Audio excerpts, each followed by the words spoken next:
titingnan natin, eh, doon sa tinutulungan niya, eh, marahil mabuti yun. Kasi nabibigyan niya. Kahit ang ibinibigay niya doon, yung marahil sobrang nanakaw niya, doon sa mayayaman, yun ang binibigay niya. Pero meron din siya parte doon. Pero lang hindi masyadong halata. Eh, pinamimigay niya iba. Mga 50%. Pero yung 50% sa kanya. Para makustima din yung kanyang gawa. Siyempre. Gagastos sa ginagawa.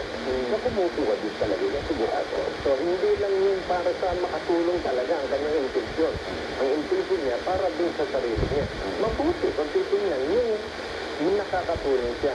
Pero sa ibang paraan naman, ang dinamigya, eh hindi mabuti rin kasi nakapipinsala ito sa iba.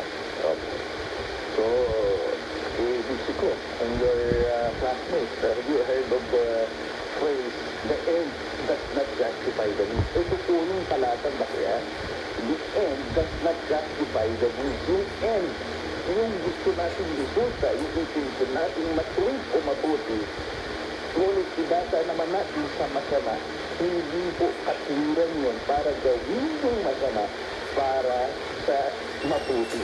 Ayun, the end does not justify the means. Kaya si Robin Hood, yung gawa niya na mabuti para sa mga mahihirap, hindi po makatwiran yung paggawa niya ng pagnanakaw. That's really, it's really, that's marami rin. Pagnanakaw, kahit na anong anggo na natin tingnan, pag-agaw sa bagay, hindi kanya para ipamigay sa iba. Yan mo, mukha lang siyang mabait, mabuti. Pero sa totoo, eh, hindi mabuti yun kasi nakapipinsala siya sa iba. Eh, yung pagtulong na sinasabi ng Biblia, yung talagang sa'yo.